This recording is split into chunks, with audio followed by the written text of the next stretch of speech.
চেতনার সাথে কোনোভাবেই কোনো দিক দিয়ে মিলে না। এমন একটা দেশের দাঁড়িয়ে আমরা এখনো আশার বাণী ছড়াচ্ছি, আমরা এখনো দাবি যাচ্ছি।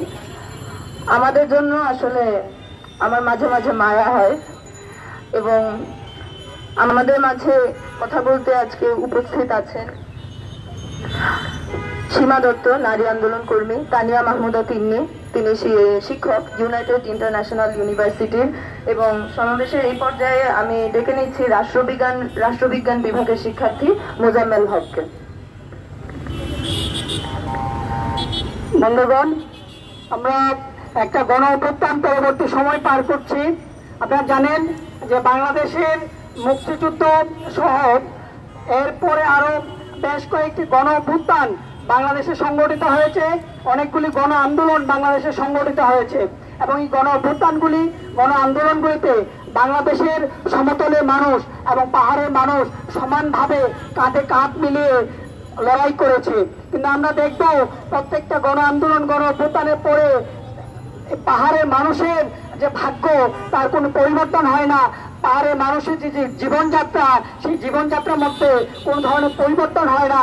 আমরা দেখব সেই এখন পাহাড়ে যে পরিস্থিতি এবং আরো দীর্ঘদিন আগেরও পরিস্থিতি যদি দেখি, বিশেষ কোনো পার্থক্য আমরা দেখবো না। তাহলে এই যে একটা অপরিবর্তনীয় প্রায় পরিস্থিতি, এর কারণ কি?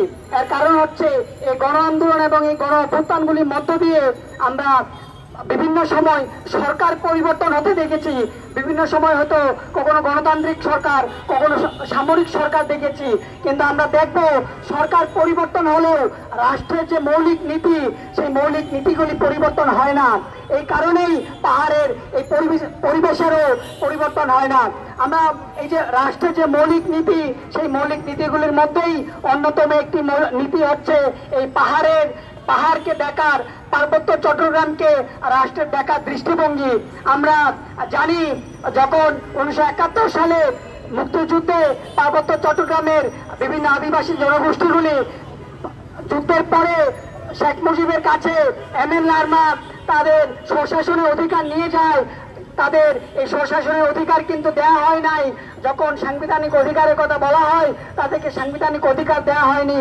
আমরা দেখেছি পরবর্তী সময়ে বিএনপি আমলে জিয়াউর রহমানের নেতৃত্বে বাঙালি সেটেলারদেরকে পার্বত্য চট্টগ্রামে নিয়ে যাওয়া শুরু হয় এবং আমরা আজকের দিনে দেখছি ওখানে আদিবাসীদের তুলনায় বাঙালি সেটেলারদের পরিমাণ প্রায় সমান এবং আমরা দেখছি পরবর্তীতে যখন 1997 সালে একটা বিতর্কিত চুক্তি হয়, সেই শান্তি চুক্তির যেই কমিটমেন্টগুলি করা হয়েছিল সেই কমিটমেন্টগুলি বাস্তবায়ন হয়নি।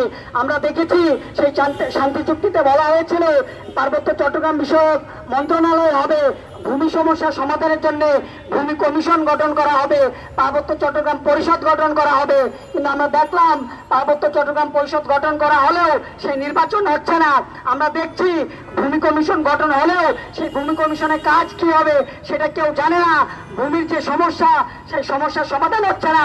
আমরা দেখছি বাঙালি সেটেলারদেরকে ওখানে নিয়ে যাওয়ার কারণে বাঙালি সেটেলারদের মধ্যে এবং আদিবাসী জনগোষ্ঠীর মধ্যে এই ভূমিকে কেন্দ্র করে দ্বন্দ্ব সংঘাত বাড়ছে।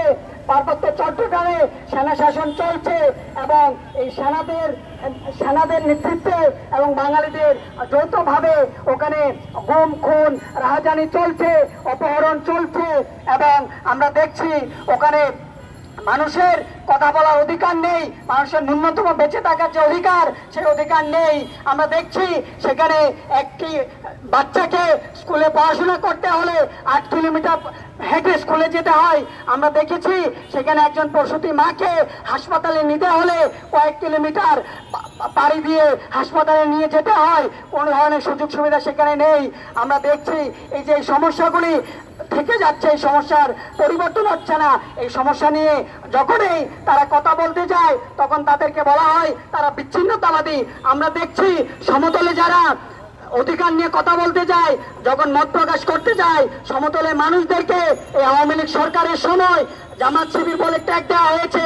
এই নাস্তিক বলে ট্যাগ দেওয়া হয়েছে, অন্যদিকে পার্বত্য চট্টগ্রামের মানুষদেরকে বিচ্ছিন্নতাবাদী বলে ট্যাগ দেওয়া হয়েছে।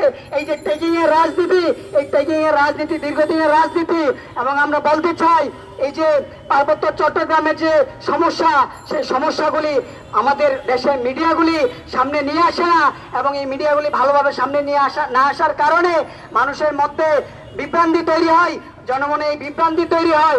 এবং এই যে শাসকদের সুবিধাভোগী যে গোষ্ঠী, তাদের যে প্রোপাগান্ডা, বিচ্ছিন্নতাবাদী ট্যাগিং দেওয়া যে রাজনীতি, সেটার দ্বারা আমরা সাধারণ মানুষও বিভ্রান্ত হয়ে যাই। তাই আমরা বলতে চাই, এই যে পার্বত্য চট্টগ্রামের যে সমস্যা, সেই সমস্যাগুলি অতি শীঘ্র সমাধান করতে হবে।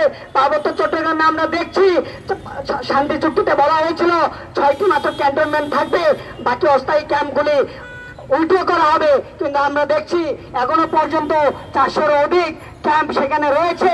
তারা নিরাপত্তা, ওখানকার মানুষের নিরাপত্তার কথা বলে সেনা শাসন চালাচ্ছে, কিন্তু আমরা দেখলাম ওখানে কোনোভাবেই পার্বত্য চট্টগ্রামের মানুষের নিরাপত্তা সেনাবাহিনী নিশ্চিত করছে না, বরং বাঙালিদের, ব্যবসায়ীদের, কর্পোরেট প্রতিষ্ঠানগুলির যে উচ্ছেদ, জমি দখল, ভূমি দখল, সেই সবকে এই সেনাবাহিনী প্রশ্রয় দিচ্ছে। এবং সেনাবাহিনী এই বাঙালি ব্যবসায়ী গোষ্ঠীদের নিরাপত্তা নিশ্চিত করছে।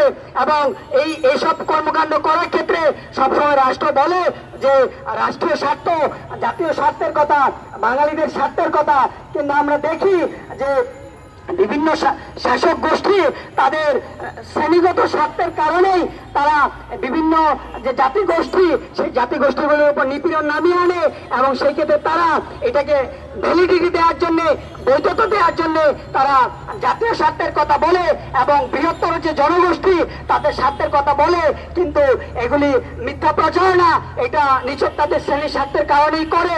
আমরা দেখছি যে সকল বাঙালিদেরকে পার্বত্য চট্টগ্রামে নিয়ে যাওয়া হয়েছে, স্যাটেলাইটদেরকে, তারাও সেখানে ভালো নেই, তাদেরকে গুচ্ছগ্রামে রাখা হয়েছে এবং তারা সেখানে ভালো থাকছে না, তাদের উপরে বিভিন্ন সমস্যা তৈরি হচ্ছে। তাই আমরা বলছি, এই যে পাহাড়ের যে সমস্যা, এই সমস্যার সমাধান করতে হবে।